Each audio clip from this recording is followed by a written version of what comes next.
Hey guys, welcome to the third ever Drive-By Tarot. Thanks for coming up. Thanks for watching.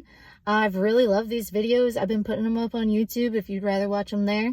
I've got quick tarot reads on Instagram, Facebook, and YouTube. I'm the most interactive on Instagram. I think I just hit 500 followers today. Thank you! I love you guys. This has been great. I've been doing this since September, and it's giving me a lot of confidence and a lot of joy. So I appreciate you guys for all the support and the interaction and the likes. I really appreciate it. And I'm excited to keep on going, seeing where this heads. But yeah, I'm on all three. Also, last night, Tuesday Tarot Talk was aired with, I created that show with Chelsea Martin, who is at Cards with Chelsea on Instagram.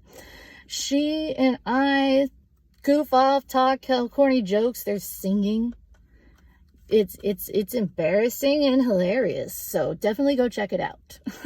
Okay, so our read today is the Nine of Cups reversed. And then the back of the deck is the Seven of Pentacles reversed.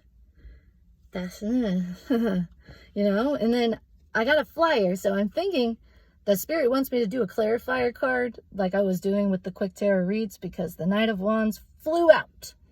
So typical of the Knight of Wands, right? So here's what I'm thinking. We got a very direct message about someone with unrequited love.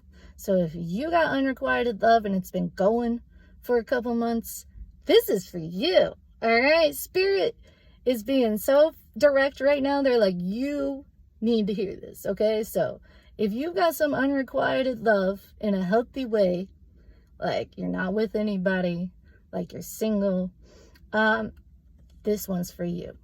So we got the Nine of Cups reversed. You got feelings for somebody. You got feelings. You didn't want to do love because you've been burned in the past.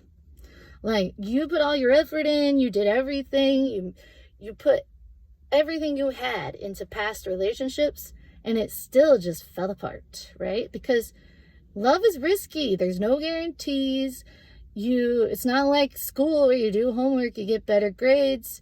It's not like work where like if you stay longer, you get extra hours on your paycheck. It's not like where you take time for yourself to heal and then you feel better. Like you can put everything into a relationship and then it'll still fall apart because the other person needs to be just as dedicated.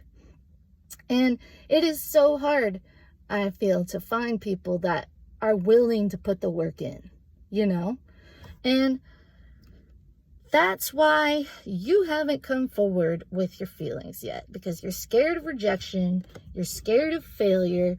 You have drugged this out with a friend of yours or an acquaintance for months. Like you expected, they came in and they were nice and healthy and like adorable and happy, and you were just waiting for the facade to drop. You were just waiting. Like you were like, oh yeah, if I just give it time, they're not what they pretend to be.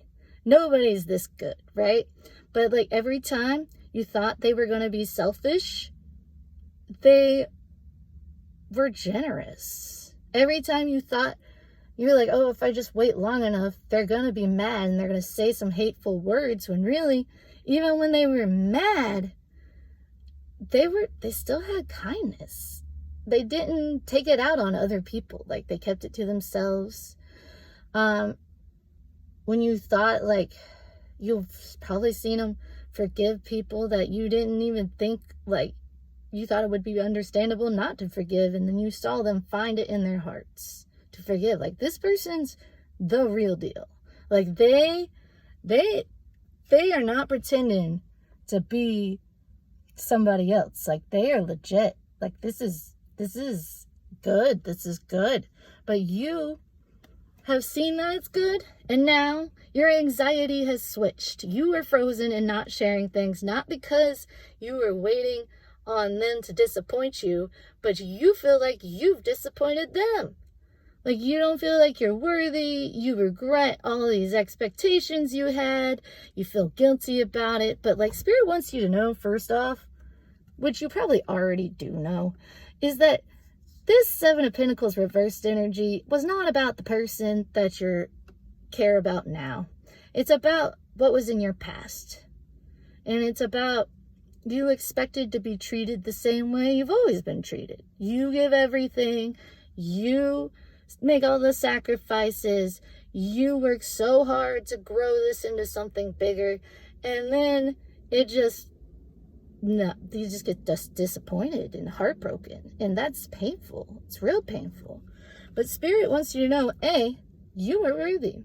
You're fantastic. You're great. And this Knight of Wands is flirty. So I'm sensing flirty energy coming in here. And if this person is, after like over a month, they're still being flirty with you, they're interested. They're interested. Like, I am no expert on love, but if someone sticks around that long, they're interested. You're not going to get rejected. You're not, right? And maybe you both needed time to heal from this. You know, maybe that's what it is. Like, the timing is perfect because you both were finishing out this healing and you're there now. But like, one more thing about the Knight of Wands is they have struggled with commitment. And it's not, I don't think you can't commit. I think once you commit, you're 100% in, you're dedicated. You are going to go the distance to make this happen. It's just, you're afraid to open your heart and allow yourself to be vulnerable, to express your feelings to them. You know, like you don't even want to, it takes a lot to trust someone with your feelings, to expose yourself to possible rejection. Like, that's a lot of trust, but Spirit wants you to gather your courage. Gather your courage. Run in here. The Wands are about passion, and Pentacles are about stability. Like, even if it comes in reversed, the tarot reading brings them in reverse so they show that how you can flip them up, right? You know? So, gather your courage. Do it. You got this. Express how you feel, because you're not going to be rejected. This person is healthy. They've been working on themselves, and so have you. And, like, it's time. It's time. Like, do you even want a cliffhanger? Like, I hate that crap. Like, you know when a TV show ends on a cliffhanger, like the season does, and then it gets canceled and you never know what happened? I hate that. I hate it. So, like, this is a cliffhanger in your life. Like, this right here is unresolved. And that's going to drive you crazy. It's going to drive you crazy. Isn't it better to have the clarity, to know what this person wants, to truly know if this is a possibility, if it could work out? Sure, maybe you got to make some changes. Maybe it's going to be like some sacrifices to be together, but from what Spirit's telling me, this is not something you want to pass by. I flipped these both back up right because that's what Spirit's telling you. Like, in the past, it was in reverse and it didn't work out. And I'm sorry. I know the feeling. Heartbreak sucks. It does. It sucks. But that time is over. It's over. You learn these lessons. You're good. You're healthy. They're healthy. You need to go for this. Gather your courage and reach out and express your love to them. I don't think you'll regret it. All right, y'all have a good one.